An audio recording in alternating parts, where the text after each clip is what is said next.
দোস্ত কই রে তুই? শালা বিকেল হয়ে গেছে, তোর সাথে কি কথা ছিল? তাড়াতাড়ি চলে আয়। আচ্ছা ভাই, আমি বুঝি না তুই সব কিছু এত তাড়াতাড়ি ভুলে যাস কেন? 10 মিনিটের মধ্যে রেডি হয়ে মোড়ে চলে আয়, আর যদি 1 মিনিটও লেট করিস না তাহলে কেলিয়ে একদম তক্তা বানাই দিব। কাউচার কথাগুলো বলেই মুখের উপর ঠাস করে কলটা কেটে দিল। তখনই সাব্বির মনে মনে বলতে লাগলো, আবে শালা তো নিজে নিজেই পক পক করে কল কেটে দিল, আমার একটা কথাও শুনলো না। এখন বাসা থেকে কিভাবে যে বের হবো, ও আল্লাহ তুমি একটু ম্যানেজ করে দাও না। এটাই শেষবার, আর কোনো দিনও এই বদমাসটার সাথে যাব না। কথাগুলো সাব্বির মনে মনে বলে। তারপর গুটিসুটি পায়ে মেন ডোরের সামনে চলে আসলো। আর ঠিক তখনই পেছন থেকে মিসেস মায়া বেগম বলে উঠলেন, সাব্বির, আজকেও এভাবে লুকিয়ে লুকিয়ে কোথায় যাচ্ছ? জানো এই খবরটা যদি তোমার বাবার কানে যায় তাহলে কি হবে ভেবে দেখেছো একবারও তুমি? তখন সাব্বির গিয়ে তার মাকে গিয়ে জড়িয়ে ধরলো আর বলতে লাগলো, মাই সুইট কিউট গুলমুল আম্মুটা, প্লিজ শুধু আজকেই, আর কোনো দিনও যাব না। আর তুমি বলো, এইভাবে কি সারাদিন বসে থাকা যায়? মাত্রই তো পরীক্ষাটা দিলাম, কলেজে ভর্তি হতে এখন অনেক দিন বাকি আছে। আর আমার হিটলার বাবা আমাকে আদেশ দিয়েছেন যে যতদিন না কলেজে ক্লাস শুরু হচ্ছে ততদিন নাকি আমাকে বাসায় বসেই কাটাতে হবে। এটা কোনো কথা? তাই তো এমন লুকিয়ে লুকিয়ে কাউসারের সাথে ঘুরতে যাব। প্লিজ সোনা আম্মু, যেতে দাও। আর হ্যাঁ, কিছু টাকা দিও তো। সাব্বির আর তার আম্মু দুজন অনেক ফ্রেন্ডলি। সাব্বির তার আম্মুর কাছে সব কিছুই শেয়ার করে, কিন্তু সে তার বাবাকে একদম দেখতে পারে না, কারণ তার বাবা তাকে কড়াকড়িভাবে সব সময় আদেশ দেয় যে এটা করা যাবে না, ওটা করা যাবে না, হ্যান ত্যান হাবি যাবি। সাব্বিরের এমন রিকোয়েস্ট করা দেখে মিসেস মায়া একটু ভাব দেখিয়ে বলতে লাগলো, হয়েছে, এবার ছাড়ো, আজকেই কিন্তু লাস্ট। এই কথাটা যদি একবার লিক হয় তাহলে কিন্তু তুমিও মরবে, সাথে আমাকেও মারবে। জানোই তো তোমার বাবাই কিরকম। আর হ্যাঁ, ওয়েট করো, আমি টাকা নিয়ে আসছি। মালিক চাচাকে কিছু টাকা ঘুষ দিয়ে তারপর যাবে, না হলে কিন্তু এই বিষয়টা লিক হয়ে যাবে। সাব্বিরের আম্মুর কথা শুনে ঠোঁটের কোণে হাসি চলে আসে, কারণ সে এখন বাইরে যেতে পারবে। তাই সে তার আম্মুকে আবারও জড়িয়ে ধরে বলতে লাগলো, ও আম্মু, তুমি আসলেই আমার বেস্ট আম্মু। Love you my sweetheart. সাব্বিরের আম্মু তাকে ছাড়িয়ে রুমে গিয়ে 3,000 টাকা এনে দিয়ে বলতে লাগলো, এটা নিয়ে যাও, আর দিতে পারবো না, খবরদার আর চাইবে না বলে দিলাম। তখনই সাব্বির ন্যাকা কান্না শুরু করে দিয়ে বলতে লাগলো, আম্মু মাত্রই 3,000 টাকা দিলে, এটা দিয়ে তো কিছুই হবে না। প্লিজ সোনামা, আমাকে আর 2,000 টাকা দাও। আর এত টাকা পয়সা কে খাবে বলো তো? আমার তো আর কোনো ভাই বোনও নাই যে তুমি তাদের জন্য আলাদা করে রেখে দিবে। প্লিজ লক্ষ্মীটি দিয়ে দাও। সাব্বিরের আম্মু জানে সাব্বির এরকম কিছু একটা বলবে, তাই সে আগে থেকেই 2,000 টাকা বাড়তি নিয়ে এসেছিল।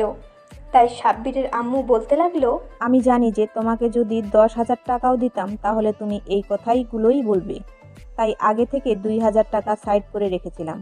আর যদি প্রথমেই তোমাকে 5,000 টাকা দিয়ে দিতাম তখনও তুমি বলতে, আম্মু আর 2,000 টাকা বাড়িয়ে দাও, এই নাও টাকা, আর হ্যাঁ, খুব তাড়াতাড়ি বাড়ি ফিরবে। সাব্বির তখন বলল, টাকাগুলো একসাথে দিলেই তো পারতা। যাই হোক, যাই তাহলে। আর বাবা যদি রাতে ফোন দেয় তাহলে বলবা আমি খেয়ে ঘুমিয়ে গিয়েছি। সাব্বির কথাগুলো বলেই ভৌ দৌড় আর সোজা কাউসারের কাছে চলে আসলো। এসে দেখে কাউসার তার দিকে রাগী চোখে তাকিয়ে আছে। সাব্বির একটা শুকনো ঢোক গিলে মেকি হাসি দিয়ে বলতে লাগলো, এভাবে তাকিয়ে আছিস কেন? ভয় করে তো, একটু ভালো করে তাকা না কলিজা, তুই না আমার পরাণের বিষ্টু। তখন কাউসার রাগে দাঁতের দাঁত চেপে বলতে লাগলো, শালা রাখ তোর আদিক্ষেতা, তোর আসার কথা 2টায়, সময় করে আসলি 4টায়। তোর জন্য আমাকে পুরো 2 ঘন্টা দাঁড়িয়ে থাকতে হলো এই রোদে। এখন কথা না বাড়িয়ে চল। আরে ভাই, আমরা যাবোটা কোথায়? বিয়ে বাড়ি। ও আচ্ছা চল। এই দাঁড়া, কার বিয়ে রে? আর আমরাই বা যাবো কেন? তখন কাউসার একটু দুষ্ট হাসি দিয়ে বলতে লাগলো, আর যাই বলিস না মামা, চুরি করে খাওয়ার মধ্যে একটা আলাদা স্বাদ পাওয়া যায়, যেটা টাকা দিয়ে কিনে খেয়ে সেটা স্বাদ পাওয়া যায় না। তাই এই কুবুদ্ধিটা আমার মাথায় আসছে, কথা না বাড়িয়ে চল তো। মামা দেখ, আমি 5,000 টাকা আনছি, আর আগের কিছু আছে, সব মিলিয়ে 12 থেকে 13,000 টাকা হয়ে যাবে। চল, আজকে আমিই তোকে খাওয়াবো, তাও দাওয়াত ছাড়া বিয়ে বাড়িতে খেতে যাব না। সাব্বিরের কথায় কান্না দিয়ে কাউচার হাঁটা শুরু করে দিয়েছে। হাঁটতে হাঁটতে মেন রোডে চলে আসছে আর একটা সিএনজি ডাক দিয়ে বলতে লাগলো, শালা সবসময় তো তুই খাওয়াস, আমাকে তো একবারও বিল দিতে দিস না, আর এটাই তোর শাস্তি। এখন আমার সাথে বিয়ে বাড়ি খাবি, তাড়াতাড়ি গায়ে তো ওঠ, না হলে। সাব্বির আর কিছু বলল না। সে বুঝে গেছে যে কাউসার এখন আর তার কোনো কথাই শুনবে না। আর কি করার, তার তো এই একটাই বেস্ট ফ্রেন্ড। চুপ করে সাব্বির গিয়ে কাউসারের পাশে বসে পড়ল। সিএনজিটা একটা বিয়ে বাড়ির সামনে দাঁড়ালো। তখন সাব্বির ভাড়া দিতে গেলেই কাউসার তাতেই বলে উঠল, ভাই আমার এই সামান্য সিএনজি ভাড়াটা অন্তত দিতে দে আমায়। জানি তোর কাছে সবসময় টাকা থাকে, তাই বলে সবসময় তুই দিবি?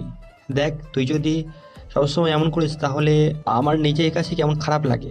তখন সাব্বির বিড়বিড় করে বলতে লাগলো, শালা আসছে তো চুরি করে মানুষের বিয়ে খেতে আর বড়লোকগিরি দেখাচ্ছে। কিছু বললি তুই? আরে না না, তুই তাহলে ভাড়াটা দে। ভাড়া মিটিয়ে ধীরে ধীরে ভিতরে গেল আর কাউসার সাব্বিরের হাত ধরে ডিরেক্ট খাবার টেবিলের সামনে নিয়ে আসলো আর বলতে লাগলো, মামা বসে পড় আর ধীরে সুস্থে খেতে থাক, দেখবি বিয়ে বাড়ির চুরি করার খাবার একটু বেশি মজা লাগে। মামা আমার না ভয় করতেছে, যদি ধরা পড়ে যায় তাহলে কি হবে? সাব্বিরের কথা শেষ হতেই পিছন থেকে একজন বলে উঠলো, বাবা তোমরা কি খেতে বসছো? আপনি কে? ও, খাবার সার্ভ করতে আসছেন বুঝছি। আচ্ছা যান নিয়ে আসুন, আমাদের আবার একটু তাড়া আছে, তাই আগেই বসে পড়েছি। তা তোমরা কোন দলের, কোনে পক্ষের নাকি বর পক্ষের লোক?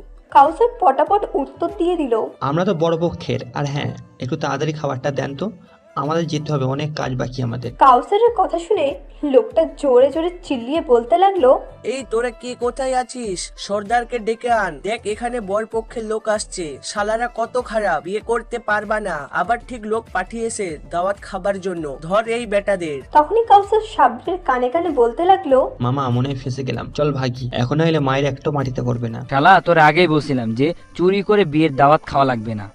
না, সে ভিন্ন স্বাদের খাবার খেতে চায়। শালা এখন পালাবে কিভাবে? দেখ চারপাশে কেমন ভিড় জমে গেছে। অত কথা বাদ, খেয়েছে একটা দৌড় দে। দৌড় দিয়ে আর লাভ হলো না, খপ করে ধরে ফেললো একজন। তখন কাউসার বলতে লাগলো, দেখেন আসলে আমাদের ভুল হয়ে গেছে, আর জীবনে কোনোদিন এইভাবে বিয়ে বাড়িতে চুরি করে ঢুকবো না। তা পরে দেখা যাবে, আগে এখান থেকে বেঁচে ফিরি তো। চল ভিতরে চল, সর্দারের কাছে।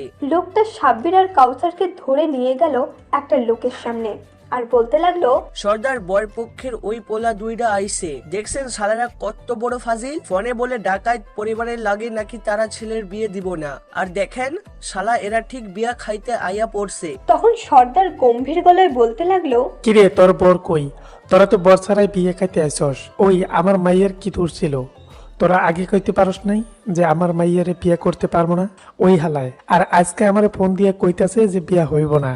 এখন তোকে দুইটারে কুচি কুচি করে কাটতে নদীতে ভাসাইয়া দেবো। তখন কাউসার জোরে জোরে কান্না করতে করতে বলল, ও চাচা গো, আমার বরপক্ষে কেউ না, আমরা তো চুরি করে বিয়ে খেতে আসছিলাম, আমাকে ছাইরা দেন। আর হ্যাঁ, আমাকে কাছে যা আছে তা রাইখা দেন, দরকার পড়লে তাও ছাইরা দেন। চুপ, এখন তো বাঁচার লাইগা মিথ্যা কথা কইবি। জানোস আমার মাইয়াটা যখন থেকে শুনছে যে তার বিয়া ভাঙ্গিয়া গেছে, তখন থেকে আমার মাইয়া আমার লোকে একটা কথাও কয় না। দেখেন আসলে হয়েছে কি। তখনই পেছন থেকে একটা মেয়ে সর্দারের উদ্দেশ্যে বলতে লাগলো, বাবা ওদের কিছু বলার দরকার নেই, তুমি শুধু এই ছেলেটাকে বলো ও যেন আমাকে বিয়ে করে, তাহলে ওদের ছেড়ে দিও।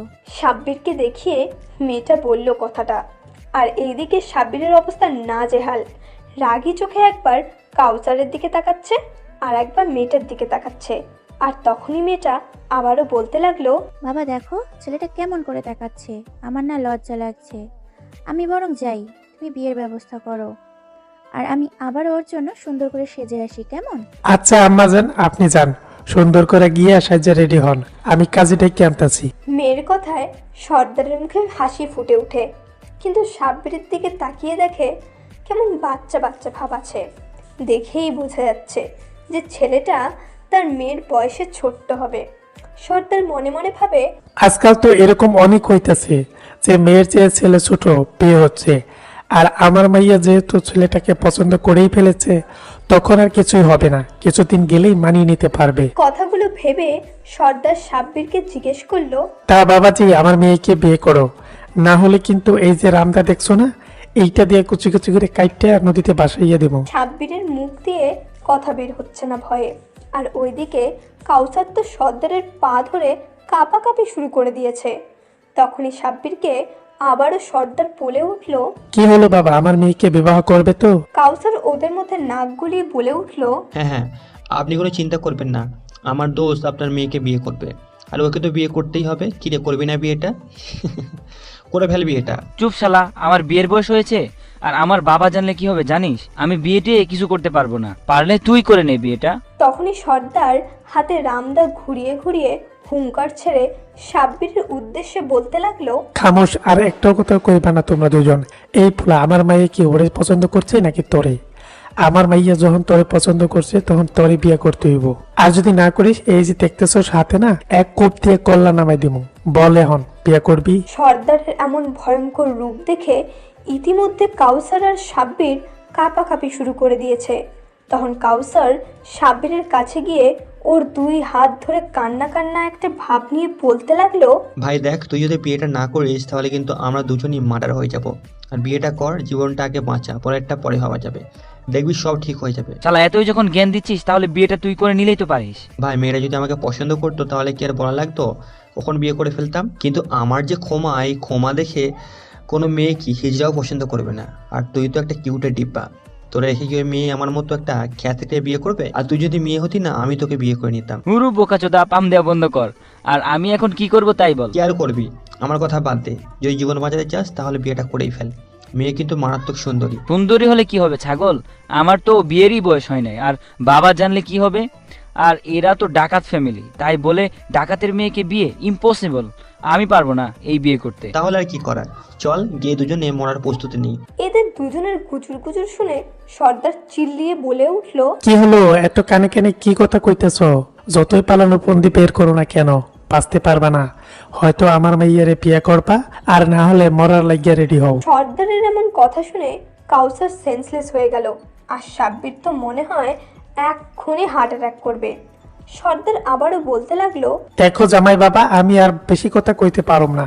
তোমার বন্ধু তো এখনই মরার মতো অবস্থা হয়ে গেছে। আর যদি আমার মাইয়ারে এখন বিয়ে না করে, তাহলে কিন্তু ওর জ্ঞান ফেরনের আগেই তোমাকে কুচি কুচি করে কাটমু বইলা দিলাম। এখন কও, বিয়ে করবা তুমি? সাব্বির বুঝতে পারছে যে এখন আর বিয়ে না করলে নিশ্চিত তাদের মৃত্যু, তাই কোনো উপায় না পেয়ে বিয়েতে রাজি হয়ে গেল। আচ্ছা আমি রাজি, তাও আমাদের ছেড়ে দিন। তোর বোকা জামাই আমার, যদি চাইরা দিই তাইলে তো বিয়ে করবা না। এই তোরা যা, জামাই বাবাজিটা সুন্দর করে রেডি করে নিয়ে আয়, আমি যাই কাজে ডেকে আনি। আর এই বলদটার মুখে পানি ছিটা দে, দেখ হুঁশ ফিরে কিনা। সর্দার চলে গেল কাজী আনতে, আর কিছু লোক সাব্বিরকে বর সাজাতে একটা রুমে নিয়ে গেল। কিছু সময় পর স্টেজে সাব্বিরকে বসিয়ে দিল, আর তার পাশে কাউসার চুপচাপ বসে আছে। আরও কিছু সময় পর এক অপরূপ এক কন্যাকে সাব্বিরের পাশে বসিয়ে দিল। কিন্তু সাব্বির একটি বাড়ির জন্য মেয়েটার দিকে তাকালো না, আর মেয়েটা আর চোখে বারবার সাব্বিরের দিকে তাকাচ্ছে আর মনে মনে ভাবছে। যাক বাবা, আগের বিয়েটা না হয়ে ভালোই হয়েছে। যার সাথে বাপজান আমার বিয়ে ঠিক করছিল সে তো একদম মোটা ছিল আর দেখতে কেমন ভয়ঙ্কর ছিল, কিন্তু এই পিচ্চি ছেলেটা কত কিউট। দূর থেকে দেখে তো আমি ঘায়েল হয়ে গেছি, কিন্তু বেটা পিচ্চি বরটা আমার দিকে একবারও তাকাচ্ছে না। মনে হয় আজ আর আমার বাসর করা হবে না। কিছু সময়ের মধ্যে সর্দার কাজী নিয়ে হাজির, আর কাজীকে বিয়ে পড়াতে বললে কাজীও তাড়াতাড়ি বিয়ে পড়ানো শুরু করে দেয়। আর যখন তানজিনাকে কবুল বলতে বলা হয় তখন তানজিনা টাস টাস করে 3 বার কবুল বলে দেয়। বাট যখন সাব্বিরকে যখন কবুল বলতে বলা হয় তখন চুপ করে বসে থাকে। আর তখন সর্দার রেগে গিয়ে বলতে শুরু করে। ওই কে, কোথায় আছিস? যা তো আমার রামদাটা নিয়ে আয়। তখনই কাউসার সাব্বিরকে খোঁচা দিয়ে কানে কানে বলে। ভাই প্লিজ কবুল বলে দে, না হলে এই বেটা, সরি মানে তোর শ্বশুর এখনই আমাদের জবাই করবে। কাউসারের কথা শুনে সাব্বির একটা শুকনো ঢোক গিলে টপার টপ 3 বার কবুল বলে দেয়। ব্যাস, খেল খতম। আর তখনই সবাই আলহামদুলিল্লাহ বলে ওঠে। কিন্তু তখনই সাব্বির সর্দারকে বলল। দেখুন এখন তো আমাদের ছেড়ে দিন, আমি তো আপনার মেয়েকে বিয়ে করেই ফেলেছি। আমরা বাড়ি যাব, আমাদের যেতে দিন। সর্দার একটু বাঁকা চোখে সাব্বিরের দিকে তাকিয়ে বলল। আচ্ছা যাবে তো, এত তাড়াতাড়ি কেন? তানজিনা সবকিছু তো গোছানো হয় নাই, তাই একটু দাঁড়াও। ওর তরকারি কিছু জিনিসপত্র গুছিয়ে নিচ্ছে, তারপর না হয় যাবে। আর আমার মেয়ে তো এখন তোমার হাতে তুলেই দিছি, আর একটু থাকুক না আমার মেয়েটা আমার কাছে। সবে তো 8টা বাজে, 10টা দিকে গাড়ি করে তোমাদের দিয়ে আসবো, কেমন? কি, আপনার মেয়েকে আমার সাথে নিয়ে যাব? আমার বাবা জানলে তো আমাকে মেরেই ফেলবে। আর এইভাবে বউ নিয়ে গেলে আমার আম্মু তো হার্ট অ্যাটাক করবে। না পারবো না, আমি আপনার মেয়েকে নিয়ে যেতে পারবো না। ও মা, দেখো ছেলের কথা। তুমি না বিয়ে করলা আমার মাইয়ারে, তাহলে তুমি এখন যেখানে থাকবা আমার মাইয়াও সেইখানেই থাকবো, তাই না? আর আমার মাইয়া যদি আমার কাছে থাকে তাহলে তোমারও আমার কাছেই থাকা লাগবো। এখন কি করবা করো। যদি এখন তোমাকে বাড়িতে যাও তাহলে আমার মাইয়াটারে লইয়া যেতে হইব। আর যদি বলো না থাকবা, তাহলে আমি তোমাকে বাসর ঘর সাজানোর ব্যবস্থা করতেছি। কি কও জামাই? সাব্বির আর কোনো উপায় না পেয়ে এখানেই থাকতে চাইলো আর সর্দারকে বলল, আচ্ছা আচ্ছা, আজকের রাতটা না হয় এখানেই থাকবো, আর বাকিটা পরে ভেবে চিন্তে ঠিক করব। আপনি আমার আর আমার বন্ধুর থাকার ব্যবস্থা করেন। থাকার বহুত জায়গা আছে, তবে তোমার লোকে তোমার বন্ধু না, আমার মাইয়া থাকবো। এই পোলা কি যেন তোমার নাম? ও হয় কাউসার। তুমি আমার সাথে আসো তো, ওগো বাসর ঘরটা একটু সাজাইতে তোমার কাজ করা লাগবো। সর্দার কাউসারকে নিয়ে চলে গেল আর সাব্বির তাদের যাওয়ার দিকে হ্যাবলার মতো তাকিয়ে থাকে। আর এইদিকে নতুন বউ মানে তানজিনা বারবার সাব্বিরের দিকে তাকাচ্ছে আর নখ কামড়াচ্ছে আর মনে মনে ভাবছে, ইস, আমার বরটা কত কিউট, কিন্তু বেটা খবিস আমার দিকে একবারের জন্য তাকালো না। হায় রে কপাল আমার, তার পাশে যে এত সুন্দরী একটা কিউট বউ আছে তার খেয়ালই নাই। আর এইদিকে তানজিনার পাশ থেকে তানজিনার এক বান্ধবী খোঁচা মেরে বলতে লাগলো, ওই সেমরি, তোর শরম লজ্জা নাই? হ্যাঁ, বাসর ঘরে যাইয়া তারপর দেখিস এখানে অনেক লোক আছে, বুঝলি? বাসর ঘরে তোর বরে ইচ্ছা মতো দেখিস, আদর করিস, যা ইচ্ছা তাই করিস, তবে এইরকম সবার সামনে ড্যাব ড্যাব করে তাকাই থাকিস না। চুপ হারামি, আমি আমার বরকে দেখবো, তাতে তোর কি? এই তোর সহ্য হইতেছে না নাকি যে আমার বরটা এত কিউট হইলো কেন? একদম নজর দিবি না, এটা শুধু আমার বর আর তোদের দুলাভাই, সো খারাপ নজরে তাকাবি না। তানজিনা কথাগুলো ওর বান্ধবীর কানে কানে বলেই সাব্বিরের হাত ধরে ওর রুমের দিকে হাঁটা দিল।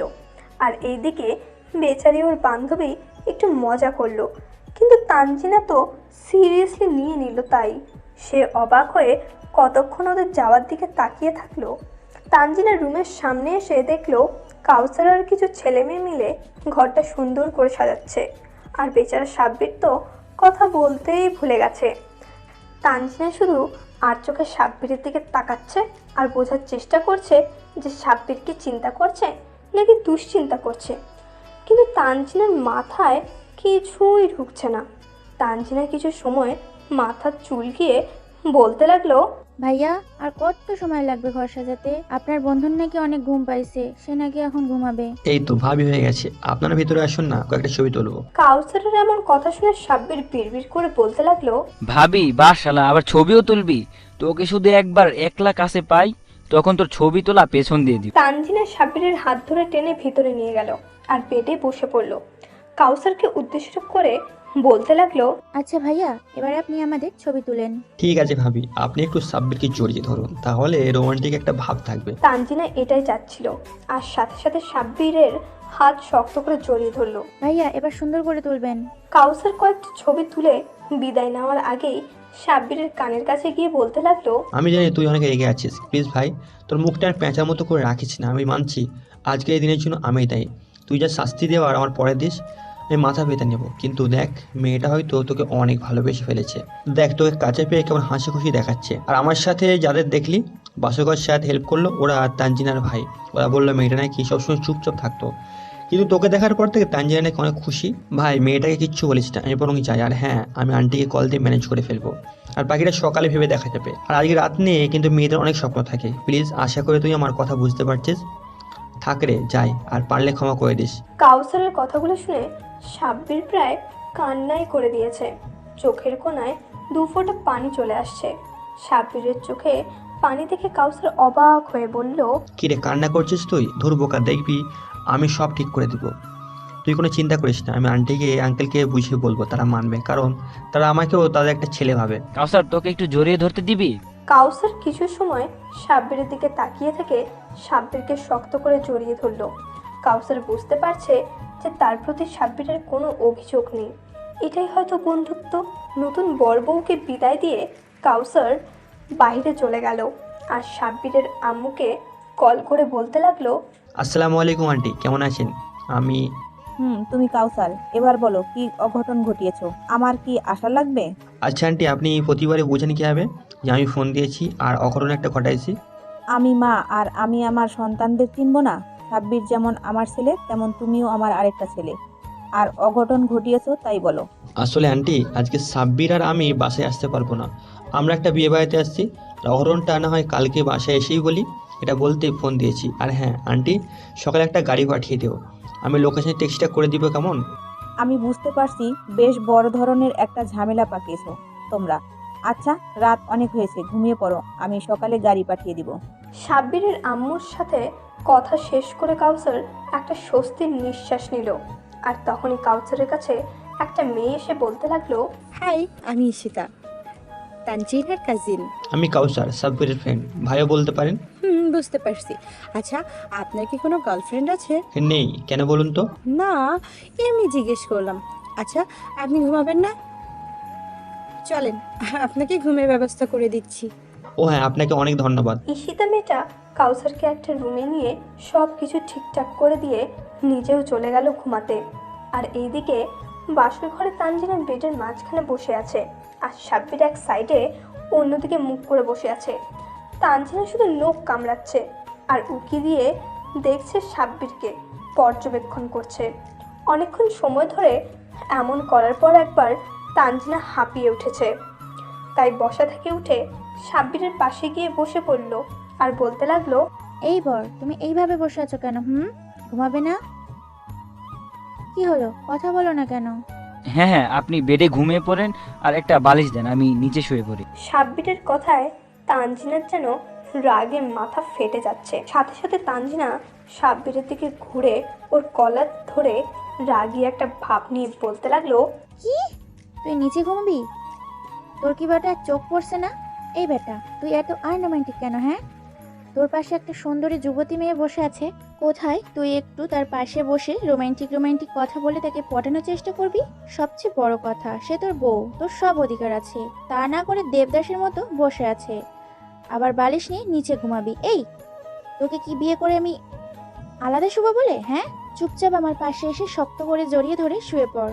তানজিনার এমন ভয়ানক রূপ দেখে সাব্বির অনেক ভয় পেয়ে যায়, তাই তানজিনার কথা মতো ওর পাশে শুয়ে পড়ে, কিন্তু তানজিনাকে জড়িয়ে ধরে নাই। তাই তানজিনা রাগী গলায় সাব্বিরকে বলতে লাগলো, আমি বুঝি না, এই তুমি কিছু বোঝো না? তোমাকে না বললাম আমাকে জড়িয়ে ধরতে, শক্ত করে জড়িয়ে ধরো। বুদ্ধ একটা, আমি যে তোর বিয়ে করাবো সেটা আমলেই নিচ্ছে না। তানজিনার ধমক খেয়ে শক্ত করে জড়িয়ে ধরলো আর মনে মনে বলতে লাগলো, বাবারে, এ মেয়ে তো মারাত্মক গুন্ডি একটা মেয়ে, দেখো কিভাবে আমাকে ধমকাচ্ছে। আর আর এখন তো আমি তার স্বামী, আল্লাহই ভালো জানেন আমার কপালে কি আছে। আমাকে গালি দেওয়া শেষ হলে এবার আমার কপালে একটা চুমু দিতে পারো। তানজিনার এমন কথায় সাব্বির ভ্যাবাচাকা খেয়ে যায়। তানজিনার দিকে ড্যাব ড্যাব করে তাকিয়ে থাকে, আর তানজিনা সাব্বিরকে বলতে লাগলো, কি হলো, এভাবে হাবলার মতো তাকিয়ে আছো কেন? বউ হই আমি তোমার, সো এটা বলতেই পারি। দেরি না করে একটা চুমু দাও।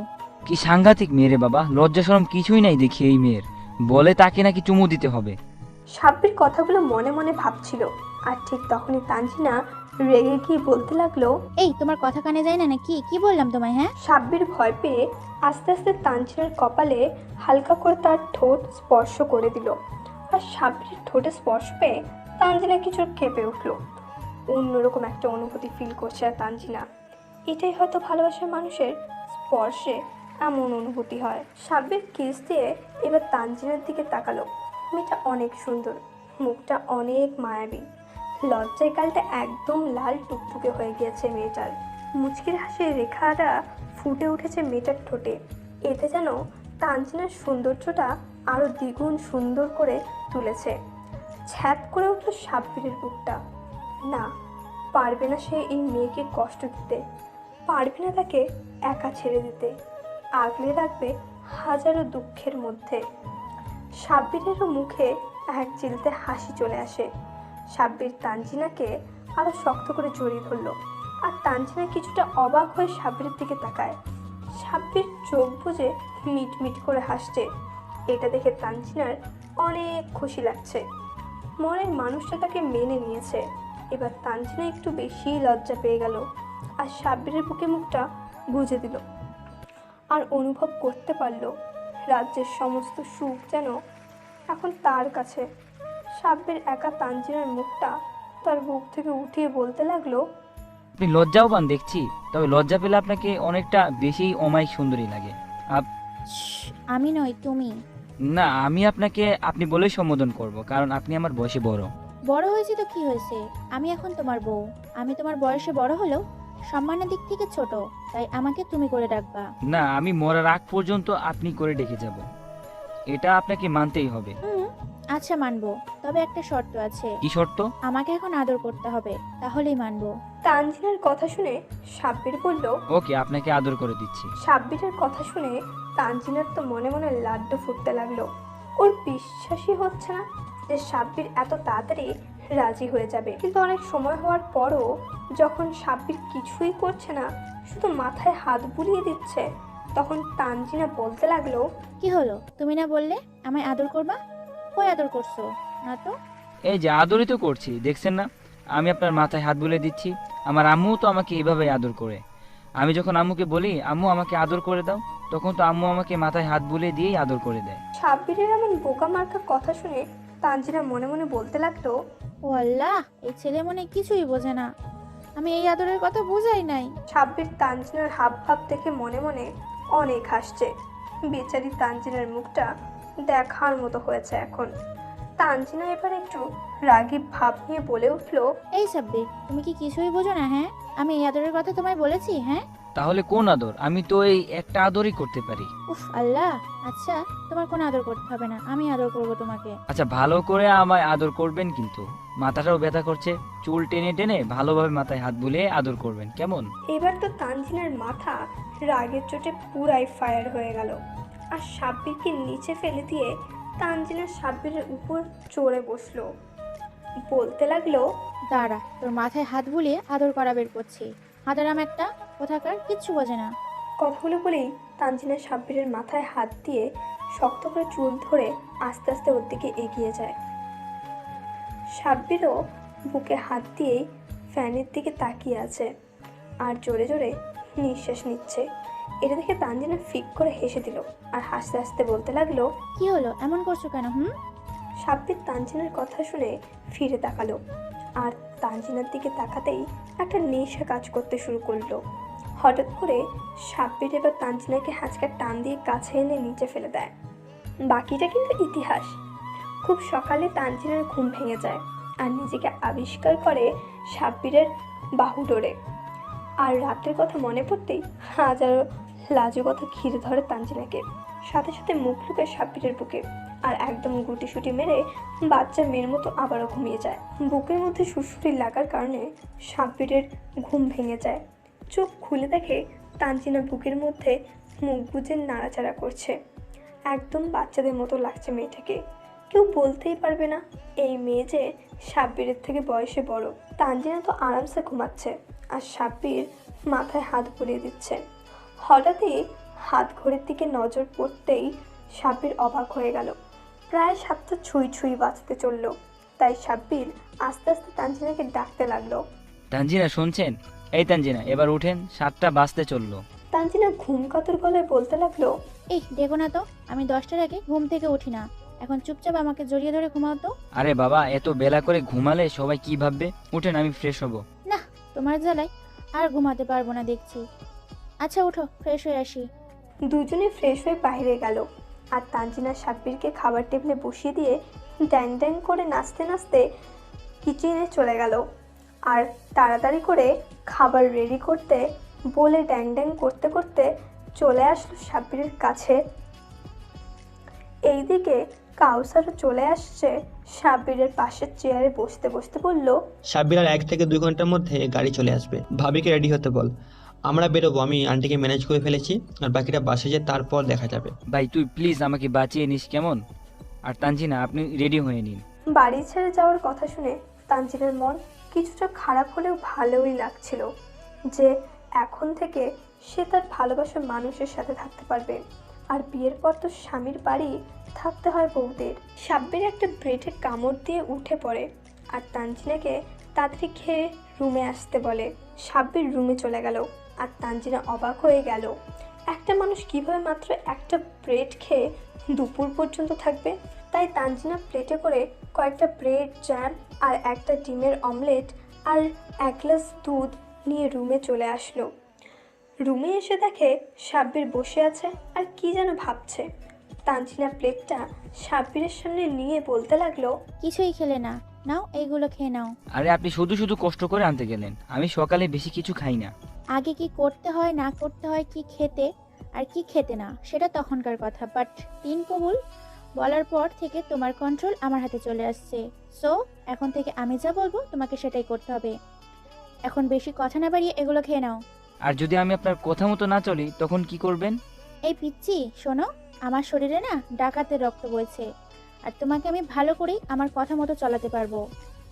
এবার কথা বাদ দিয়ে খেয়ে নাও তো। আসলে হয়েছে কি, আমি ডিম আর দুধটা না খেতে পারি না, কেমন বমি চলে আসে, আর আমার এখন খেতেও ইচ্ছে করছে না। বুঝতে পেরেছি, এইভাবে হবে না। কথাটা বলে প্লেটটা সাইডে রেখে পাশের টেবিলে একটা ফল কাটার ছুরি ছিল। ছুরিটা এনে সাব্বিরের সামনে ঘুরিয়ে ঘুরিয়ে বলতে লাগলো, এই যে দেখছো না, ছুরি একদম পেটের মধ্যে ঢুকিয়ে দেবো। এবার প্লেটটা নাও হাতে, আর সব খাবার তুমি একাই খাবে। কি হলো, এভাবে তাকিয়ে আছো কেন? খাও। তানজিনার ধমক খেয়ে খাবারগুলো খেতে লাগলো। একটু পরপর ওয়াক ওয়াক করে যেই না খাবারটা রেখে দিবে তখনই তানজিনার ছুরি দেখায় আর সাব্বির ভয় পেয়ে আবার খেতে শুরু করে। তানজিনা বিষয়টা খুব করে উপভোগ করছিল, একটা আলাদা ফিল হচ্ছিল। নিজেকে লেডি মাফিয়া লাগছিল। আহা, আমার বোকা বরটা আমাকে ভয় পায়। হিহিহি। অনেক কষ্টে খাওয়া শেষ করলো সাব্বির, আর ঠিক তখনই গাড়ির হর্নের শব্দে শোনা গেল। কাউসার আর সর্দার মানে সাব্বিরের শ্বশুর তানজিনার ঘরে প্রবেশ করলো। আর কাউসার বলতে লাগলো, ভাবি, আপনি এখন রেডি হন নাই? গাড়ি তো চলে আসছে। সাব্বিরের আম্মু ফোন দিয়েছিল একটু আগে, আন্টি অনেক চিন্তা করছেন। কাউসারকে থামিয়ে দিয়ে তানজিনার বাবা কান্নাজড়িত কণ্ঠে বলতে লাগলো, আহা বাবা, ধীরে সুস্থ রেডি হোক আর থাকুক না একটু আমার মেয়েটা আমার কাছে। আজ থেকে তো সাব্বির বাবাজির সাথেই থাকবে। তাতেই ছুরিটা রেখে দিয়ে তার বাবাকে শক্ত করে জড়িয়ে ধরে বলতে লাগলো, বাবা, আমি চলে যাওয়ার পর কিন্তু নিজেকে যত্ন নিবে। আমি কিন্তু মাঝে মধ্যে সাব্বিরকে নিয়ে তোমাকে দেখতে আসবো, আর সবসময় মাথা ঠান্ডা রেখে কাজ করবে। সর্দার মেয়েকে নিচের থেকে ছাড়িয়ে দুই গালে হাত দিয়ে বলতে লাগলো, হয়েছে, আর বলতে হবে না মা, তুমি নিজের খেয়াল রাখবা। আর এখন তাড়াতাড়ি রেডি হও, আমি আসতেছি। কথাটা বলেই সর্দার বাইরে চলে গেল। আর তানজিনা চোখের কোণে জমে থাকা পানিটুকু মুছে নিয়ে রেডি হতে লাগলো।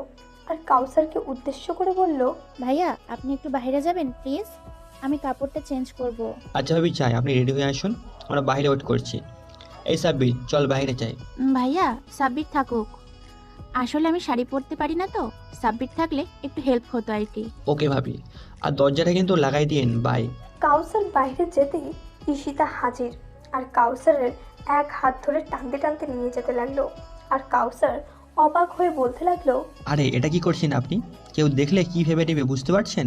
ঈশিতা কাউসারকে একটা রুমে এনে দরজা লাগিয়ে দিল। আর কাউসারকে দেয়ালের সাথে চেপে ধরে বলতে লাগলো, আপনারা কি আজই চলে যাবেন?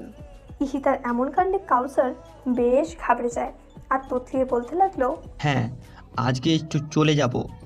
এখানে থাকার তো কোনো কারণ নেই, তাহলে এখানে থাকতে যাব কেন? আর আমার বাড়ি আর সাব্বিরের বাড়ির সবাই কিন্তু চিন্তা করছে। ঈশিতা মন খারাপ করে কাউসারকে ছেড়ে দিয়ে বেডের উপর বসে পড়ল।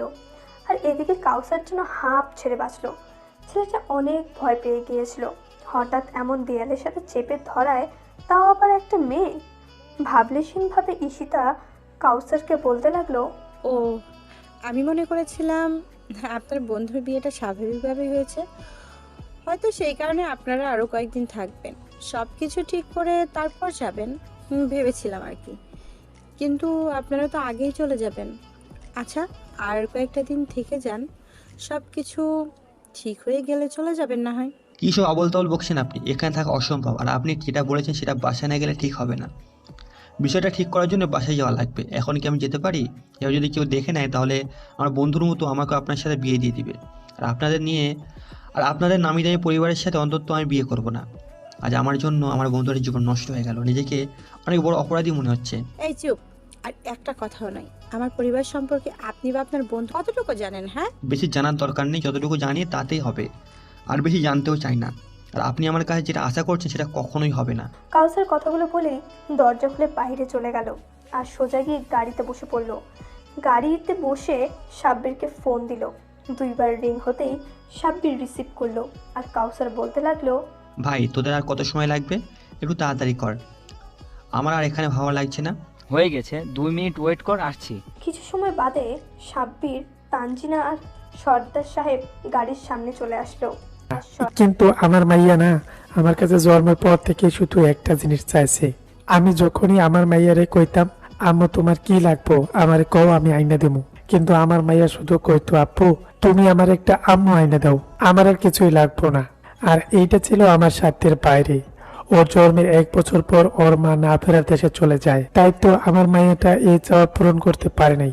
কিন্তু তোমারে দেখে যখন পছন্দ করে ফেলাইলো তখন আমি মাইয়াটার আশাটা জোর করে হইলেও পূরণ করে দিলাম। বাবা এই হেনে ভুলটা কিন্তু আমার, এই শাস্তি আমার মাইয়াটারে দিও না, তোমার হাতে তুইলা দিলাম, কষ্টে রাখবা না আমার মাইয়াটারে, কথা দাও। সর্দারের এই কথা শুনে সাব্বির রাগী ভাবে বলতে লাগলো, বাহ শ্বশুর মশাই, আপনি তো আপনার মেয়ের ইচ্ছাটাই দেখলেন, অন্যজনেরটা দেখলেন না। যাকগে সেসব কথা, যা হবার তো তা হয়েই গিয়েছে। বিয়েটা তো আর ছেলে খেলা নয়, বিয়েটা জীবনের শেষ নিঃশ্বাস পর্যন্ত একে অপরের বেঁচে থাকার অস্ত্র, সুখ দুঃখে একে অপরের ঢাল হয়ে দাঁড়ানো। আপনার মেয়ে যদি আমায় তার ভালোবাসা দিয়ে আগলে রাখতে পারে, তাহলে আমি আপনাকে কথা দিচ্ছি আমার এই জীবন থাকতে একটা ফুলের টোকাও লাগতে দিব। আর আমার উপর আজকে যে ঝড়টা হবে সেটাও সামলে নিব। এবার আমাদের বিদায় দিন। আমি কিন্তু একটু রাগ করি নাই, আমি সব সময় ভাগ্যকে বিশ্বাস করি, আর এটা আমার ভাগ্যে ছিল, মেনে তো নিতেই হবে। তাই আমি অন্যদের মতো ঝামেলা না করে কি করা যায় সেটাই করব। এবার তাহলে আমরা আসি, আমাদের জন্য দোয়া করবে। সাব্বিরের কথায় সর্দারের চোখের কোনো পানি চলে আসলো আর সাথে সাথে সাব্বিরকে জড়িয়ে ধরলো আর বলতে লাগলো, বাবা আমার মেয়ে আসলে একজন যোগ্য জীবন সঙ্গী পেয়েছে, তুমি আমায় চিন্তা মুক্ত করলে। সর্দারের কাছ থেকে বিদায় নিয়ে সাব্বির আর তানজিনার গাড়িতে উঠে পড়ল। সাব্বিরের এমন কথা শুনে তানজিনা নিজেকে অনেক সুখী মনে করছে। নিজের অজান্তেই চোখ থেকে পানি গড়িয়ে পড়ল। এটা তো সুখের পানি, প্রিয় মানুষটাকে নিজের করে পাওয়া, এটাই সবচেয়ে বড় সুখ। সাব্বির তানজিনার চোখের দিকে খেয়াল করে বলতে লাগলো, আরে আপনি বাচ্চা মেয়ের মতো কান্না করছেন কেন? তানজিনা হাতের উল্টো পিঠ দিয়ে চোখের পানি মুছে নিয়ে মাথা ঝাঁকায়, মানে সে কান্না করছে না। কিন্তু সাব্বির এটা বিশ্বাস করে না, তাই সে তার প্রিয়সীকে নিজের বুকের সাথে চেপে ধরে। এতে করে তানজিনা বুঝতে পারে সে আসলে একজন আদর্শ জীবন সঙ্গী পেয়েছে, যে কিনা তার সবটা দিয়ে মৃত্যুর আগ পর্যন্ত তাকে আগলে রাখবে। তানজিনা সাব্বিরকে জড়িয়ে ধরে ঘুমিয়ে পড়ছে, আর সাব্বির তার অর্ধাঙ্গিনীকে মাথায় হাত বুলিয়ে দিতে থাকে। ঘন্টা 2-এর মধ্যে গাড়িটা খান প্যালেসের সামনে থেমে যায়। তখনই কাউসার বলে ওঠে, সাব্বির শোন, আমি যতক্ষণ না তোকে ফোন করে ভিতরে যেতে বলবো ততক্ষণ তোরা গাড়ি থেকে বের হবি না, আমি ফোন দিলেই তোরা বাড়িতে ঢুকবি। সাব্বিরকে কিছু বলতে না দিয়েই কাউসার কটকট করে চলে গেল। আর তানজিনা সাব্বিরকে বলতে লাগলো, সাব্বির তোমার আম্মু, এখন তো আমারও আম্মু, তো আম্মু তো অনেক রাগী, আমাদের কি মেনে নিবে? My mother is best mother. আমার আম্মু আমাকে কখনো বকাও দেয় নাই, তবে এখন বলতে পারছি না কি হবে। আর আমার বাবা 1 নাম্বারের একটা ডেভিল। আম্মু মেনে নিলেও আব্বুকে বিশ্বাস নেই, তবে এখন বাবাকে নিয়ে চিন্তা করতে হবে না, কারণ বাবা তো বাড়িতে নেই, কাজের জন্য দেশের বাইরে গিয়েছেন। দেখে নিও আমার কলেজের বেস্টও এখন সব কিছু কেমন ম্যানেজ করে ফেলবে। আমার না অনেক ভয় করছে, যদি আমাকে বাড়ি থেকে বের করে দেয়। আরে ভয় পাওয়ার কিছু নেই, তবে দেখে নিয়েন, ভালো কিছুই হবে। এভাবে মিনিট 30 পার হয়ে গেল। আর তখনই সাব্বিরের ফোনে কাউসারের কল আসে। ফোনের উপাস থেকে কাউসার বলতে লাগলো, ভাই সব ঠিক করে ফেলেছি, তুই ভাবিকে নিয়ে ভিতরে আয়। কাউসারের এমন কথা শুনে সাব্বির খুশির ঝলক পড়ে গেল আর তানজিনার হাত ধরে টানতে টানতে নিয়ে যেতে লাগলো বাড়ির ভিতরের, আর বলতে লাগলো, আপনাকে বলেছিলাম না কাউসার সবটা সামলে নিবে। সাব্বিরের এমন আচমকা হ্যাচকার টানের জন্য তানজিনা মোটেও প্রস্তুত ছিল না, পড়ে যেতে নিয়েও পড়ল না। তানজিনা বলতে লাগলো, সাব্বির তুমি আসলেই একটা বাচ্চা ছেলে, এমন করে কি কেউ টান দেয়? আমি তো আরেকটু হলেই পড়ে যেতাম। সাব্বির আর তানজিনা যখনই বাড়ির দরজার সামনে গেল তখন ঝাড়ু হাতে সাব্বিরের আম্মুকে দাঁড়িয়ে থাকতে দেখে। সাব্বির আর সামনে পা বাড়ালো না, আর তানজিনা সামনের মানুষটাকে দেখে ভয় পেয়ে সাব্বিরের পিছনে গিয়ে দাঁড়ালো আর সাব্বিরকে বলতে লাগলো, সাব্বির তোমার কি বড় বোনও আছে? দেখো, তোমার আম্মু হয়তো আমাদের মেনে নিয়েছে, কিন্তু তোমার বড় বোন মেনে নাও নিতেও পারে। তাই মনে হয় আমাদের এখন ঝাড়ু ফিটা করবে। তানজিনার এমন কথা শুনে সাব্বির দাঁতের সাথে দাঁত চেপে আস্তে আস্তে বলতে লাগলো, এই আপনি এসব কি বলছেন? হ্যাঁ, আপনার মাথা ঠিক আছে? সামনের মানুষটা আমার আম্মু, আর আমার কোনো ভাই বোন নেই। আমি আমার বাবা মায়ের একমাত্র সন্তান। সাব্বিরের এমন কথা শুনে তানজিনার চোখ কপালে উঠে যায় আর অবাক হয়ে বলতে থাকে, ওয়াও, আমার শাশুড়ি আম্মু কত সুইট অ্যান্ড কিউট। অল্প বয়সে বিয়ে হয়েছিল মনে হয়। ঠিক তখনই সাব্বিরের আম্মু ঝাড়ু নাচিয়ে নাচিয়ে ধমকের সুরে বলতে লাগলো, এই তোরা দুইটা এই রোদের মধ্যে কান ধরে দাঁড়িয়ে থাকবি? তোদের সাহস হলো কি করে পালিয়ে বিয়ে করার? কিরে সাব্বির, তুই না আমাকে সব কিছু শেয়ার করিস? সেটা যতই পার্সোনাল হোক, আমি না তোর বেস্ট ফ্রেন্ড হই? আর তুই আমাকে বললি না তোর বাবা না হয় একটু রাগী মানুষ, কিন্তু আমি জন্মের পর থেকে কি একদিনও আমি তোকে বোকা মাইট দিয়েছি? সি সাব্বির, এটা আমি তোর কাছে আশা করি নাই। তোদের না কান ধরতে বললাম, কথা কি কানে ঢুকে নাই? তানজিনা ভয় পেয়ে তাড়াতাড়ি কান ধরলো আর সাব্বিরও কান ধরে ভাবতে লাগলো, এই শালা কাউসার কি পেছ লাগালো! ইস, এই রোদের মধ্যে এখন কান ধরে দাঁড়িয়ে থাকতে হচ্ছে। এই হারামি সবসময় একটা না একটা কেলেঙ্কারি করবেই, আর এর মাসুল আমায় দিতে হয়। তবে এবারেরটা ঠিক আছে, যদি হালাই কামটা না করতো তাহলে কি আর বউ পাইতাম নাকি? যা, তোরে দোয়া করে দিলাম, তুইও যেন আমার থেকে আরো ডেঞ্জারাস একটা বউ পাস। সাব্বির কথাগুলো ভাবছিল, তখনই সাব্বিরের আম্মুর ডাকে ভাবনা থেকে বের হলো। হয়েছে হয়েছে, আর কান ধরে থাকতে হবে না, বৌমাকে নিয়ে ভিতরে যায়। তানজিনা হাফ ছেড়ে বাঁচলো। তানজিনা ভেবেছিল সাব্বিরের আম্মু অনেক রাগী হবে হয়তো, কিন্তু না, মনে দয়া মায়া আছে। সাব্বির তানজিনার হাত ধরে বাড়ির ভিতরে নিয়ে গেল আর সাব্বিরের আম্মুর সামনে মাথা নিচু করে দাঁড়ালো। তখন সাব্বিরের আম্মু বলতে লাগলো, সাব্বির, তোর সাথে পরে কথা বলছি, আগে এই মেয়ের সাথে কথা বলে নেই। এই মেয়ে, তোমার নাম কি? তানজিনা মাথা নিচু করে ভয়ে ভয়ে বলে, আম্মু, আমার নাম তানজিলা জাহান। এরকম তুতলিয়ে কথা বলছো কেন? আর মাথা নিচু করে আছো কেন? আমার দিকে তাকাও। তানজিনা ভয়ে ভয়ে মাথা উঁচু করলো আর ধীরে ধীরে মাটিতে ঢলে পড়তে লাগলো। তার আগেই সাব্বির পাজা কোলে নিয়ে নিল আর বলতে লাগলো, এই তানজিনা, কি হলো আপনার? কথা শুনতে পাচ্ছেন? তানজিনা বেশ ভয় পেয়ে যায়, যার কারণে অজ্ঞান হয়ে যায়। আর সাব্বিরের আম্মু সাব্বিরকে বলতে লাগলো, এই সাব্বির, মেয়েটার কি হলো? রুমে নিয়ে যা, মেয়েটার রেস্টের প্রয়োজন। আর কাউসার বাবা, তুই একটা ডাক্তার ডেকে আন। সাব্বির তানজিনাকে রুমে নিয়ে যায় আর কাউসার ডাক্তার আনতে যায়। আর সাব্বিরের আম্মুও সাব্বিরের সাথে সাথে যায়। ডাক্তার এসে চেক আপ করে সাব্বিরের আম্মুকে বলতে লাগলো, চিন্তার কোনো কারণ নাই, বেশি ভয় পাওয়ার কারণে এমনটা হয়েছে। একটু খেয়াল রাখবেন, আর 20 থেকে 30 মিনিটের মধ্যেই জ্ঞান ফিরে আসবে। ডাক্তারের কথায় সবাই চিন্তামুক্ত হলো।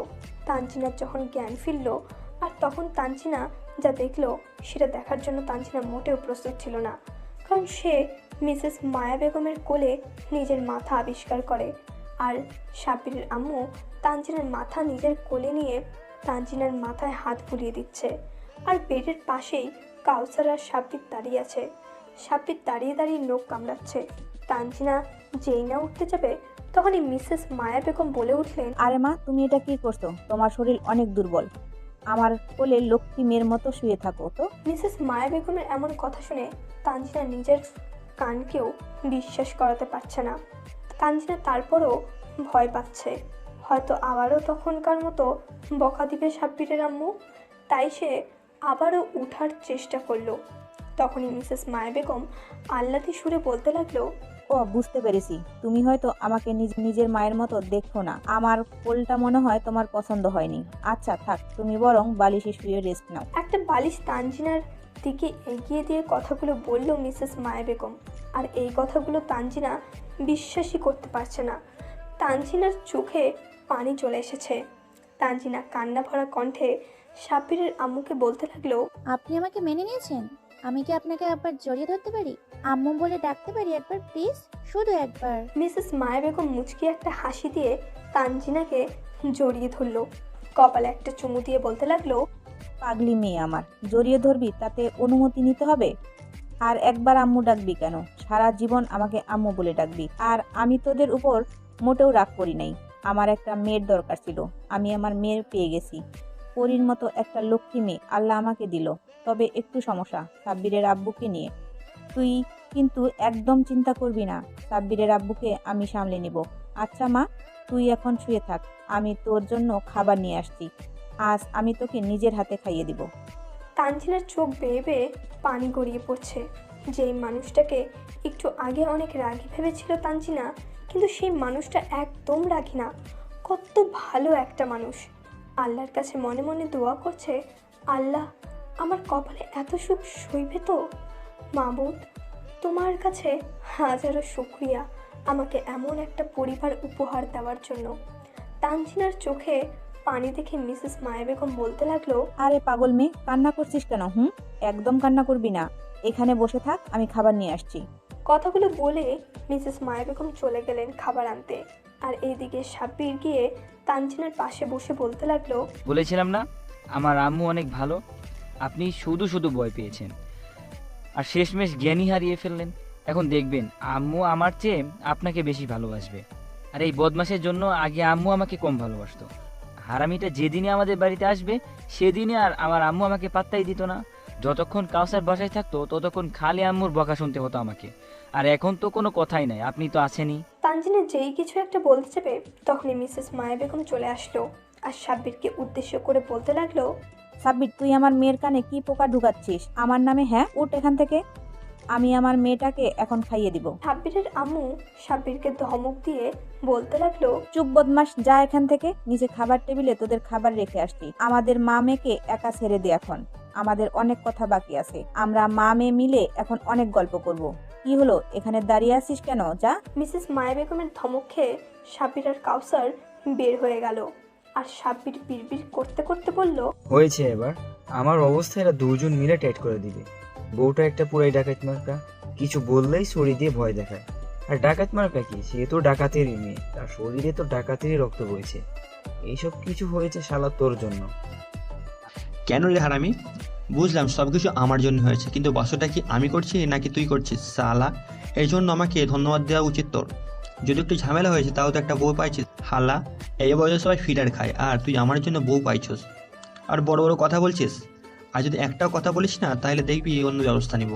পরে আর ভাবির সাথে ঘুমাইতেই পারবি না। বউ থাকতেও একে একে থাকতে হবে।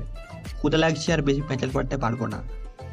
তোর ব্যাপারটা মিটমাট হয়ে গেছে, খেয়ে দিয়ে আমি বাসায় যাব, আম্মু চিন্তা করছে। কাউসারের এমন কথা শুনে সাব্বির একটা ভেটকি দিয়ে বলতে লাগলো, আরে ভাই, তুই রাগিস কেন? আমি তো মজা করছিলাম, তার জন্য তুই আমাদের আলাদা করে দিবি? তুই আসলে একটা চিজ ভাই। আচ্ছা, তোরও বিয়ের একটা ব্যবস্থা করতেছে, আন্টিকে বলে। এই হারামি, একদম আম্মুর কাছে গিয়ে কিচ্ছু বলবি না। তুই আম্মু কিছু বললেই আম্মু সেটা বিশ্বাস করে নেয়। কেন ভাই, তুই যখন আমার আম্মুর কানে আমার নামে শোনাম তো বদনাম করো তখন? এরা দুইজন এরকমই, সব সময় একটা না একটা জিনিস নিয়ে কথা বাড়াবে। কাউসার আর সাব্বির খাওয়া দাওয়া শেষ করে নেয়। কাউসার বিদায় নিয়ে চলে যায় আর সাব্বির নিজের রুমের দিকে যায়। রুমে গিয়ে দেখে তার মা আর তানজিনা গল্প করছে আর হাসাহাসি করছে। সাব্বির গিয়ে তার মায়ের কোলে মাথা রেখে শুয়ে পড়ে আর তিনজন মিলে গল্প করতে থাকে। অনেক সময় গল্প করার পর মিসেস মায়া বেগম তার রুমে চলে যান।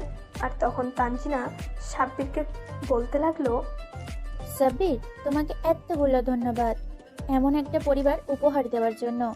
জানো, আমি কখনো মায়ের আদর ভালোবাসা কখনো পাইনি, কিন্তু আজ পেয়েছি। আমার আর কিচ্ছু চাই না, শুধু তোমার বুকে মাথা রেখে সারাটা জীবন কাটিয়ে দিতে চাই আর আম্মুর লক্ষ্যে একটা মেয়ে হয়ে থাকতে চাই। সাব্বির গিয়ে তানজিনার পাশে বসে তানজিনার একটা হাত ধরে বিনয়ের সাথে বলতে লাগলো, আমি জানি আপনি আমার আম্মুর লক্ষ্মী মেয়ে হয়েই থাকবেন। আর আমি কথা দিচ্ছি, আপনি যদি আমায় ছেড়ে না যান তাহলে আমার এই জীবন থাকতে একটা আঁচড়ও লাগতে দিব না। তানজিনা সাব্বিরকে জড়িয়ে ধরে বুকে মাথা রেখে বলতে লাগলো, কথা দিচ্ছি, আমার এই জীবনের শেষ নিঃশ্বাস থাকা পর্যন্ত এক সেকেন্ডের জন্য ছেড়ে যাব না। আচ্ছা তানজিনা, আমার শুধু একটাই চিন্তা, বুঝলেন? বাবা মা যদি আপনার আসল পরিচয় জানতে চায় তখন কি করব?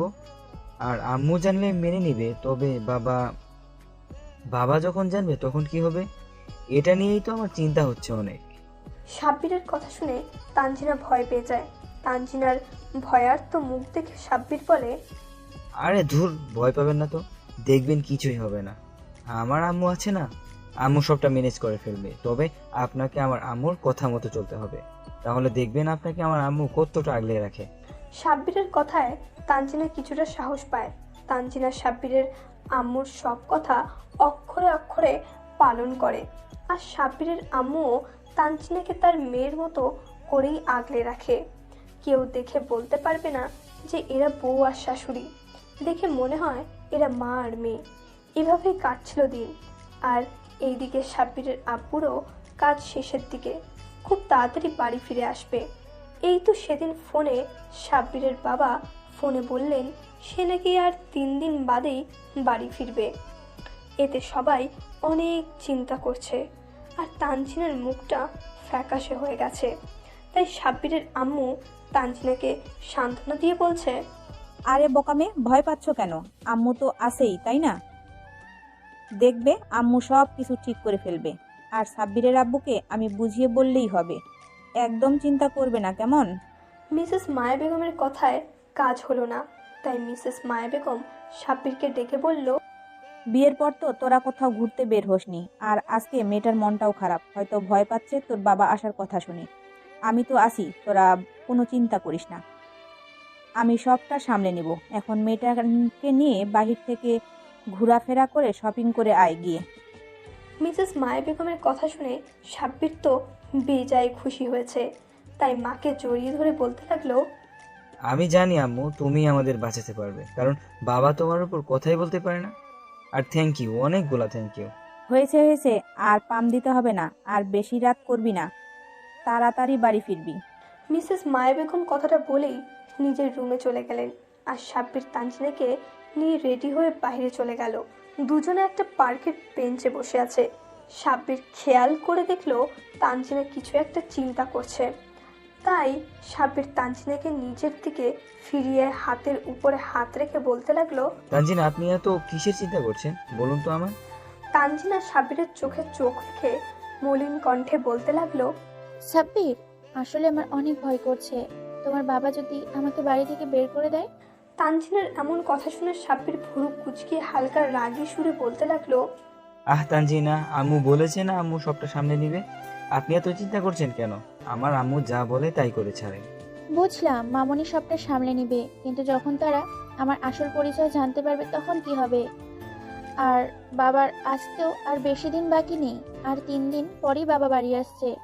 আর আমি যতটুকু আন্দাজ করতে পেরেছি, বাবা অনেক কঠিন মানুষ, আমাকে মেনে নেবে না। আর যদি আমার আসল পরিচয় জানতে পারে তাহলে তো আরো মেনে নেবে না। তানজিনার কথা শুনে সাব্বির চিন্তায় পড়ে গেল। তানজিনার কথাও ফেলে দেওয়ার মতো না। আসলে সাব্বিরের বাবা বেশ কঠিন একজন মানুষ। সাব্বিরকে চিন্তা করতে দেখে তানজিনা সাব্বিরকে বলে ওঠে, এইভাবে আমি সবাইকে ধোকা দিতে পারবো না। আমি আজই মামনিকে সব সত্যি বলে দিব। তারপর যদি মামনি আমার মেনে নেয় তাহলেই আমি এই বাড়িতে থাকবো। মিথ্যে পরিচয়ে থাকতে আমি চাই না। সত্যটা বললে অনেক বড় ধরনের ঝামেলা হবে, তার চেয়ে যেমনটা হচ্ছে তেমনটাই হতে থাকুক না। এইভাবে কয়দিন চলবে? একদিন না একদিন সত্যিটা সামনেই আসবে। তার চেয়ে বলে দেওয়াটাই উচিত মনে করি আমি। আর আমি আজকেই সবটা মামনিকে বলতে চাই। তানজিনা কথাগুলো বলেই বেঞ্চ থেকে উঠে হাঁটা দিল। সাব্বির দৌড়িয়ে, আরে বাবা, বুঝলাম সব বলে দিবেন আম্মুর কাছে, তো এখন কোথায় যাচ্ছেন আপনি? সাব্বিরের এমন কথা শুনে তানজিনা চোখ রাঙানি। জাহান্নামে যাচ্ছি, তুমিও চলো আমার সাথে। আরে ধুর, কি যে বলেন না আপনি, জাহান্নামে কেন যাব? জাহান্নামে না গেলে বাসায় চলো, আমার ঘুরতে একটুও ভালো লাগছে না। আরে বাবা, মাত্রই তো আসলাম, আর এখনই চলে যাব? সাব্বিরের এইরকম কথা শুনে তানজিনা মনে মনে ভাবে, কি রকম ছেলে রে বাবা, একটু আগেই বড়দের মতো জ্ঞান দিচ্ছিল আর এখনই বাচ্চাদের মতো ব্যবহার করছে। এই ছেলেকে নিয়ে আমি কিভাবে সংসার করব আল্লাহ ভালো জানে। তানজিনা কথাগুলো ভেবে সাব্বিরের হাত ধরে টানতে টানতে রাস্তায় নিয়ে আসলো আর একটা রিক্সা ডেকে রিক্সায় উঠে বসলো। সাব্বিরও বুঝতে পারলো তানজিনার মন মেজাজ ভালো নেই, তাই অগত্যা জোর করলো না। রিক্সায় বসে তানজিনা সাব্বিরের বুকে মাথা, আর সাব্বির তানজিনাকে এক হাত দিয়ে জড়িয়ে ধরে আরেক হাত দিয়ে মাথায় বিলি কাটতে লাগলো। কিছু সময় পর তারা বাসায় চলে আসে, আর তানজিনা কিছু না বলে মিসেস মায়া বেগমের রুমের সামনে। মামনি আসবো? মিসেস মায়া বেগম ফোনে কথা বলছিল। তানজিনার কথা শুনে ফোন কেটে দিয়ে তানজিনাকে বলতে লাগলো, সাব্বিরকে সাথে করে নিয়ে আস। তানজিনা গিয়ে সাব্বিরকে ডেকে নিয়ে আসে। কিছুক্ষণ আগেই মিসেস মায়া বেগম কাউসারের সাথে কথা বলছিল, আর তারপর থেকেই মিসেস মায়া বেগম বেশ রেগে আছেন। সাব্বির আর তানজিনা মাথা নিচু করে দাঁড়িয়ে আছে। মিসেস মায়া বেগম সাব্বিরকে ধমক দিয়ে বলতে লাগলো, সাব্বির, আমি এটা ভাবতেও পারছি না তুমি শেষমেশ একটা ডাকাতের মেয়েকে বিয়ে করে বাড়িতে তুলবে। তানজিনা মিসেস মায়া বেগমকে সব কিছু বলার জন্য মুখ খুলল। আসলে মামনি হয়েছে কি, তানজিনাকে থামিয়ে দিয়ে মিসেস মায়া বেগম রাগী কণ্ঠে ধমক দিয়ে বলতে লাগলেন, তুমি চুপ করো, তোমাকে কি আমি কিছু জিজ্ঞাসা করেছি? মিসেস মায়া বেগম কথাগুলো বলছিল, এমন সময় কাউসার কোত্থেকে যেন দৌড়াতে দৌড়াতে এসে হাঁপাতে হাঁপাতে বলতে লাগলো, আসলে আন্টি ওদের কারোরই কোনো দোষ নেই, সব দোষ আমার। প্লিজ আন্টি, তুমি ওদের কিচ্ছু হলো না। হঠাৎ করে মিসেস মায়া বেগম কাউসারের কাছে গিয়ে সজোরে একটা থাপ্পড় দিয়ে বলতে লাগলো, তুইও কিভাবে এত বড় একটা বিষয় আমার কাছ থেকে লুকালি? আমি তোকে নিজের সন্তানের থেকে কম মনে করিনি।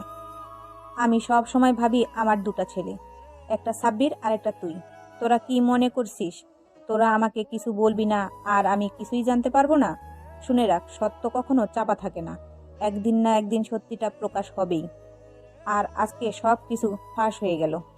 আসলে আন্টি সব কিছু আমার জন্যই হয়েছে। আমি যদি সাব্বিরকে সেদিন জোর করে না নিয়ে যেতাম তাহলে এত কিছু হতো না। ওদের কিছু না বলে যা শাস্তি দেওয়ার আমাকে দাও। কাউসারের কথা শুনে মিসেস মায়া বেগম বেডের উপর বসে চোখ বুজে নিলেন। কিছু সময় পর চোখ খুলে বেড থেকে উঠে গিয়ে তানজিনার মুখে হাত দিয়ে মুখটা উঁচু করে কপালে একটা ভালোবাসার পরশ এঁকে দিয়ে বলতে লাগলেন, ভয় পাচ্ছিস তুই? আরে ভয় পাওয়ার কোনো দরকার নেই, আমি আসি তো, দেখবি মামুনি সব সামলে নেবে। তোর বাবা তো 2 দিন পরে আসবে, আর তাকে দেখে একদম ভয় পাবি না, শুধু তার সামনে সব সময় চুপচাপ থাকবি, তাহলেই হবে। তানজিনা তার শাশুড়ির কথা শুনে কান্নাটা আর থামিয়ে রাখতে পারল না। তানজিনা মিসেস মায়াকে শক্ত করে জড়িয়ে ধরে হাউমাউ করে কান্না করে দিয়ে বলতে লাগলো, আম্মু তুমি আসলেই অনেক ভালো। আমি একটা ডাকাত পরিবারের মেয়ে জানা সত্ত্বেও তুমি আমাকে মেনে নিয়েছো। অন্য কেউ হলে তো এতক্ষণ ঘাট ধাক্কা দিয়ে বের করে দিত। দূর পাগলি, সবাই যদি একরকম হতো তাহলে তো পৃথিবীতে বেঁচে থাকাটা অনেক কঠিন হয়ে পড়তো। আর আমিও একটা মেয়ে, আমি বুঝি একটা মেয়ের মনের কথা। আর কোনো চিন্তা করবি না মা, দেখবি সাব্বিরের বাবাকে মামুনি সামলে নিবে। আমি আর তোর বাবা প্রেম করে বিয়ে করেছি, এবং কি পালিয়ে বিয়ে করেছি। আজ পর্যন্ত আমি শ্বশুর বাড়ির মুখ দেখতে পারিনি। তোর শ্বশুর আর আমি পালিয়ে বিয়ে করার পর থেকে এখন পর্যন্ত আমাদের মেনে নেয়নি। সেই সময় তোর শ্বশুরের চাকরি ছিল, তাই আমাদের কোনো প্রকার ঝামেলা পড়তে হয়নি। ঠিক তখনই কাউসার গালে হাত দিয়ে গাল ডলতে ডলতে বলতে লাগলো, ওদের যখন মেনেই নিলা তাহলে আমাকে শুধু শুধু এত জোরে থাপ্পড় মারলা কেন? ইস, আমার গালটা মনে হয় একেবারে টমেটো হয়ে গেছে। তুই যদি এমনটা না করতি তাহলে কি জল এত দূর গড়াতো? এখন বুদ্ধি বের কর, তোর আঙ্কেল আসলে কি করা যায়। 4 জন মিলে এক এক রকম বুদ্ধি বের করছে, কিন্তু কারোরটা কাজের না, তাই ভাবা বাদ দেওয়াটাই উত্তম মনে করে। আর মিসেস মায়া বেগম সবাইকে যে যার মতো রুমে যেতে বলে। রুমে আসার সময় সাব্বির কাউসারকে টেনে তার রুমে নিয়ে আসে, আর কাউসারকে বলতে লাগে, কি রে হারামি, আম্মু এসব জানলো কি করে? আর বলিস না, আন্টি আমাকে ফোন দিয়ে তো শ্বশুর বাড়ির কথা জিজ্ঞেস করেছিল, আর বলেছিল আন্টি নাকি তো শ্বশুর বাড়ি যাবে। পরে আর কি, আন্টি আমার মুখ থেকে সব খুঁচিয়ে বের করলো। তখন পাশ থেকে তানজিনা বলে উঠল, আপনি না বললেও আমি আজ সব সত্য মামনিকে বলে দিতাম, কারণ মিথ্যে পরিচয়ে থাকার চেয়ে না থাকা অনেক ভালো। আর আমার বাবা ডাকাত না, আমার বাবা একজন সৎ ব্যবসায়ী। আমার বাবা ডাকাতদের কাজ নিয়ে স্বাবলম্বী করে তুলেছে। তারপর থেকেই এলাকার মানুষ আমার বাবার নামে ডাকাত উপাধি দিয়েছে। তানজিনার কথা শুনে কাউসার একটু রেগে গিয়ে বলতে লাগলো, শালা প্রতিবেশীর আসল শত্রু, এদের কথায় কান দিয়ে চলে জীবন শেষ হয়ে যাবে। নিজের বুদ্ধিতে না খেয়ে মরা অনেক ভালো, তারপর প্রতিবেশী এলাকার লোকজনের বুদ্ধিতে চলা যাবে না, আর কখনো চলবেও না। পাশ থেকে সাব্বির বলতে লাগলো, হয়েছে বাপ, আর জ্ঞানী কথা বলা লাগবে না। পরশু বাবা আসতেছে, এখন কি করা যায় তাই বল। কি আর করার, যা হবার তাই হবে। আগে থেকে সত্যটা বলাই ভালো হবে। আর তো শ্বশুর মানে ভাবির বাবা তো আর সত্যি সত্যি ডাকাত না, এলাকার মানুষ নাম পড়াইছে। সব প্যারা নাই, চিল, চিন্তা বাদ দিয়ে চিল মুড়ে থাক। এই 2 দিন যা হবার আঙ্কেল আসার পর হবে। আচ্ছা তোরা থাক, আমি চাই, আমার একটু কাজ আছে। কথাগুলো বলেই কাউসার সেখান থেকে চলে আসলো আর সিএনজি করে ডিরেক্ট সাব্বিরের শ্বশুর বাড়ির সামনে এসে নামলো। কিছু সময় বাড়ির দিকে উকি ঝুঁকি দিল, কিন্তু যাকে খোঁজার জন্য এসেছে তাকে আর চোখে পড়ল না। হতাশ হয়ে পিছন ফিরে হাঁটা দিল। ঠিক তখনই পিছন থেকে মেয়েলির কণ্ঠে আওয়াজ আসলো। আরে ভাবাও লাভ নেই, এখানে কাউকে কি খুঁজছেন? কাউসারের আর বুঝতে বাকি নেই কে তাকে পিছন থেকে ডাক দিল। কাউসারের হার্ট দ্রুত উঠানামা করছে ইতিমধ্যে। কাউসার পিছনে ফিরে আমতা আমতা করে বলতে লাগলো, মানে না, কাউকে খুঁজি না তো। তাহলে এখানে কি করছিলেন? অনেকক্ষণ ধরেই খেয়াল করছি আপনি শুধু বাড়ির দিকে উকি ঝুঁকি মারছেন। কোনো মতলব আছে মনে হচ্ছে। ঈশিতা কথাগুলো বলছিল আর ঠিক তখনই কাউসার হঠাৎ করে ঈশিতার একটা হাত ধরে টানতে টানতে আড়ালে নিয়ে এসে দেয়ালের সাথে চেপে ধরে ঘোর লাগা চোখে ঈশিতার চোখের দিকে তাকিয়ে ঘোর লাগা কণ্ঠে বলতে লাগলো, হুস, চুপ, আর একটা কথা না। এই মাইয়া, তোর মাঝে কি এমন আছে যে আমার রাতের ঘুম উধাও হয়ে গেছে?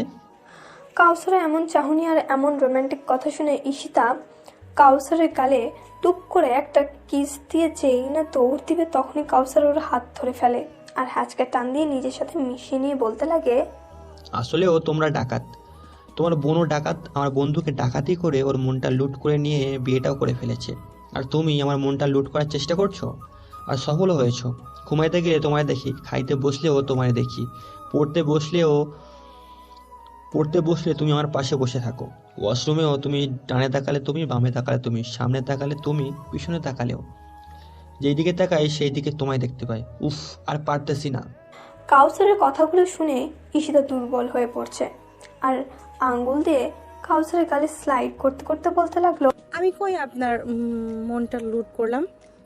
আপনি তো তানজিরার বিয়ের দিন আমার মনটাকে ডাকাতি করে নিয়েছেন। অবশেষে কাউসার আর ঈশিতার হিল্লে হয়ে গেল। ওইদিকে সাব্বির আর তানজিনা চিন্তা করতে করতে মরার উপক্রম। তানজিনাকে একটু বেশি চিন্তিত দেখাচ্ছে, তাই সাব্বির তানজিনাকে পিছন থেকে জড়িয়ে ধরে বলতে লাগলো, এত আপসেট হচ্ছেন কেন? চিন্তা করা বাদ দিন তো, এখন একটু আদর করেন তো আমায়। সাব্বিরের কথা শুনে তানজিনা চোখ বড় বড় করে তাকালো। বেশ অবাক হয়েছে তানজিনা, কারণ যেই ছেলে সবসময় তানজিনার কাছ থেকে দূরে দূরে থাকে সেই ছেলেই কিনা এমন একটা কথা বলতে পারলো। তানজিনা সাব্বিরের দিকে ঘুরে খেয়াল করে দেখে সাব্বিরের মুখটা লজ্জায় একদম লাল হয়ে গেছে। তানজিনা এই প্রথম কোনো ছেলেকে লজ্জা পেতে দেখে মনে মনে ভাবে, বাপ্পা, ছেলে মানুষ লজ্জাও পায়? লজ্জা তো মেয়েদের ভূষণ, কিন্তু এই ছেলে তো মেয়েদের থেকেও লাজুক। তবে পিচ্চিটা লজ্জা পেলে অনেক কিউট লাগে। তানজিনা সাব্বিরের দিকে তাকিয়ে কথাগুলো ভাবছিল। সাব্বির হঠাৎ করে লজ্জা শরম ভেঙে তানজিনাকে নিজের সাথে মিশিয়ে নিল আর এইদিকে তানজিনা অবাকের পর অবাক হচ্ছে। ও ভেবেই পাচ্ছে না যে এই ছেলের এত সাহস আসলো কোথা থেকে। এদের খুব তাড়াতাড়ি 2টা দিন কেটে গেল। সাব্বির, কাউসার, সাব্বিরের আম্মু আর তানজিনা সাব্বিরের বাবার জন্য এয়ারপোর্টে অপেক্ষা করছে। তানজিনা আসতে চায়নি, কিন্তু সাব্বিরের আম্মু তানজিনাকে এক প্রকার জোর করে নিয়ে আসছে। কিন্তু সময়ের মধ্যেই সাব্বিরের বাবা বের হয়ে আসলেন। এইদিকে তানজিনা সাব্বিরের বাবাকে দেখে কাঁপাকাঁপি শুরু করে দিয়েছে। সাব্বিরের বাবা তানজিনাকে খেয়াল করে তারপর মিসেস মায়া বেগমের দিকে, তখন মিসেস মায়া বেগম চোখের ইশারায় কিছু একটা বুঝিয়ে দেয়। তারপর সাব্বিরের বাবা মুচকি একটা হাসি দিয়ে তানজিনাকে উদ্দেশ্য করে বলতে লাগলেন, এই মেয়ে, এদিকে আসো।